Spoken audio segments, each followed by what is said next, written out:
Bro, gimana kabarnya? Semoga baik, sehat, dan masih waras.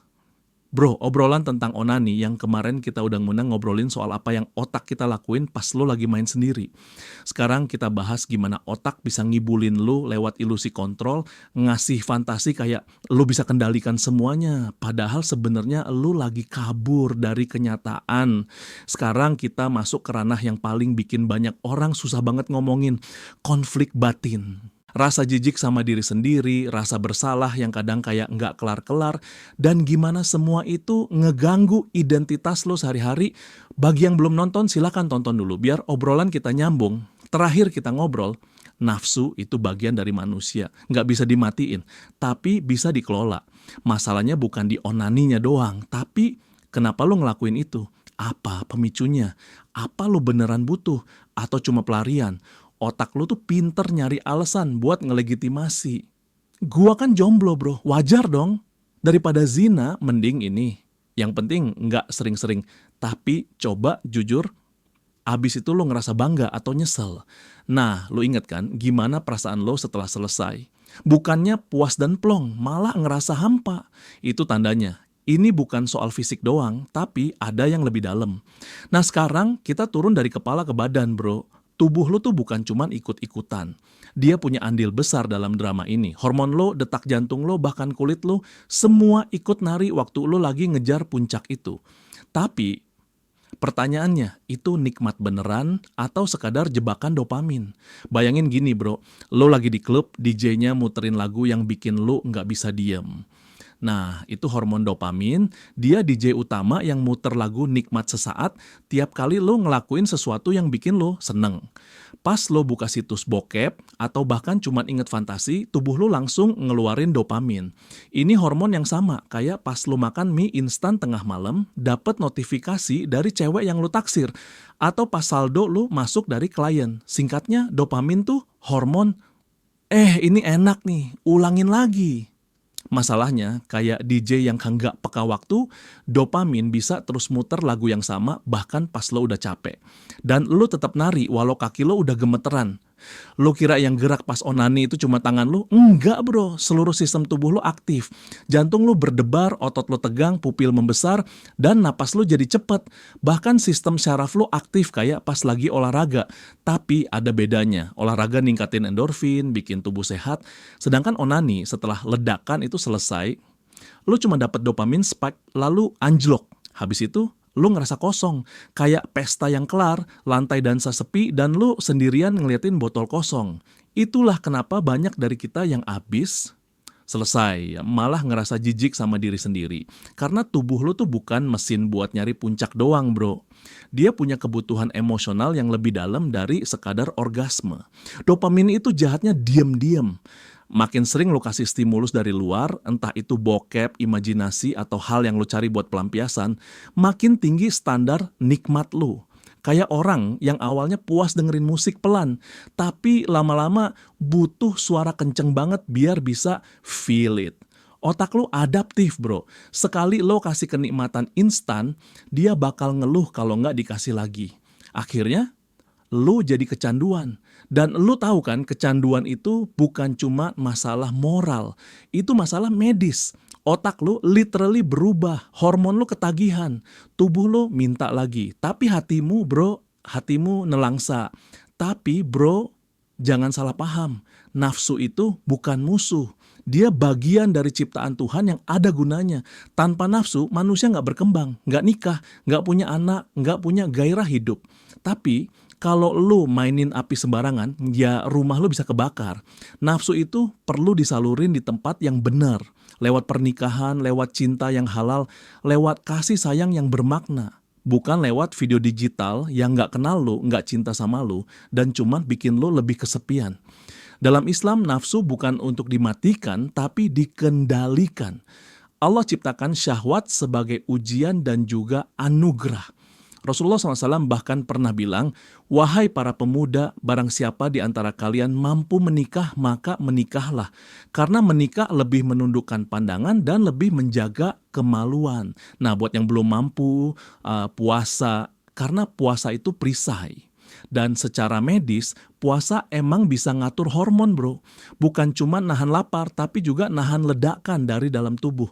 Islam ngerti banget kita punya hormon, tapi Islam juga ngajarin manusia punya akal dan hati untuk ngerem. Gua tahu banyak yang dengerin ini mungkin lagi berjuang. Mungkin hari ini lo gagal lagi. Tapi bro, lo nggak sendiri. Ada jutaan orang di luar sana yang juga lagi jatuh bangun lawan hawa nafsunya. Bedanya, ada yang menyerah dan ada yang terus bangkit meski pelan. Gua nggak bilang lo harus jadi malaikat hari ini juga, tapi yuk mulai sadar. Sadar bahwa tubuh lo bukan buat dijadikan tempat pelarian. Dia amanah. Dan lo pantas buat ngerasain cinta yang bener, bukan sekadar orgasme. Jadi, tubuh lo bukan mesin, hormon lo bukan musuh. Tapi kalau lo terus ngasih makanan instan ke tubuh lo bakal kelaparan kasih sayang yang sesungguhnya. Lo boleh jatuh bro, tapi jangan bikin jatuh itu jadi kebiasaan bro. Sekarang kita ngobrolin sesuatu yang banyak banget orang gak berani buka. Rasa jijik sama diri sendiri. Rasa bersalah yang nempel terus kayak bayangan yang nggak bisa lo tinggalin. Yang bikin lo ngerasa kosong, bingung, bahkan ngerasa kayak kehilangan arah dalam hidup. Lo pernah ngerasain itu? Kayak habis ngelakuin sesuatu, misalnya onani, terus lo ngelamun sendiri dan ngerasa kayak lo bukan diri lo yang lo kenal. Bukan karena lo nggak tahu itu salah, tapi karena lo tahu itu salah dan lo tetap lakuin. Dan disitulah konflik batin lo mulai nendang. Sebenarnya ini bukan soal dosa doang. Ini soal benturan antara tindakan dan nilai-nilai yang lo tanam sendiri, bisa nilai agama, bisa prinsip hidup, atau sekadar ekspektasi lo tentang siapa diri lo seharusnya. Begitu lo nyimpang dikit aja, otak lo nyalain alarm dan rasanya nggak enak, jijik, sebel, marah, campur aduk. Tapi bro, tahu nggak, rasa bersalah itu bukan musuh. Justru itu sinyal, itu kode keras dari hati kecil lo bahwa ada yang harus diberesin. Dalam psikologi ini disebut kognitif disonansi. Pikiran lo bilang satu, tindakan lo bilang lain. Dan otak lo bakal terus berusaha nyamain dua hal itu biar lo nggak gila di tengah jalan. Masalahnya banyak orang bukannya ngebenerin, malah makin ngedalem. Makin dijauhin, makin nggak selesai. Karena makin lo pura-pura nggak ngerasa, makin gede lubangnya. Sampai akhirnya lo kehilangan rasa percaya ke diri sendiri. Gue siapa sih sebenarnya? Kalimat itu sering banget muncul di kepala orang yang lagi digerus konflik batin. Lu pengen jadi orang baik, tapi setiap kali ngaca, lu lihat bayangan diri lu yang jauh dari versi ideal dan itu berat. Tapi ini penting bro, perasaan itu bukan tanda lo rusak, itu tanda lo sadar. Dan itu titik awal buat lo pelan-pelan balik ke jalur. Gimana caranya? Bukan dengan maksa langsung berubah, tapi duduk dulu bareng rasa bersalah itu, peluk, pahami, tanya pelan-pelan ke diri lo, apa sih yang sebenarnya gue cari? Dan kalau lo nggak kuat sendiri, cari temen ngobrol. Satu orang aja yang bisa lo percaya. Atau kalau perlu, konselor. Nggak usah gengsi. Kita manusia bro, punya batas. Kalau lo punya kepercayaan, lo bisa mulai dari situ. Deketin Tuhan lo bukan cuman lewat rasa takut, tapi lewat pemahaman, lewat niat buat berubah. Dalam Islam misalnya, pintu taubat itu nggak pernah ditutup. Lu nggak diminta jadi malaikat. Lu cuma diminta buat berusaha nggak tinggal diem di kesalahan. Jadi rasa jijik yang lu rasain itu bukan hukuman, tapi sinyal bahwa hati lo masih hidup, masih bisa balik, masih bisa bertumbuh. Dan bro, gua ngerti banget, obrolan kayak gini tuh nggak mudah. Tapi kita bahas karena kita peduli.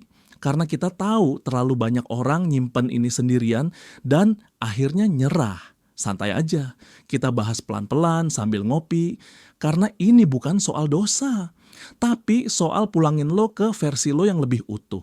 Di episode selanjutnya kita bakal bahas kenapa onani jadi aib di masyarakat, gimana norma sosial dan stigma bikin kita makin susah buat move on dari rasa bersalah, dan gimana cara kita menyikapi tekanan itu supaya nggak makin bikin mental down. Gua pamit dulu, kita sambung lain waktu. Kalau barusan lo ngerasa nggak sendirian, itu artinya obrolan ini sampai. Biar makin banyak yang bisa ngerasain juga, klik subscribe, nyalain lonceng, dan tulis yang lo rasain di komen. kasih juga ide tema yang pengen kita bahas bareng nanti. Karena perjalanan ini belum selesai. Titik itu bukan akhir, masih ada koma. Cerita lo belum selesai.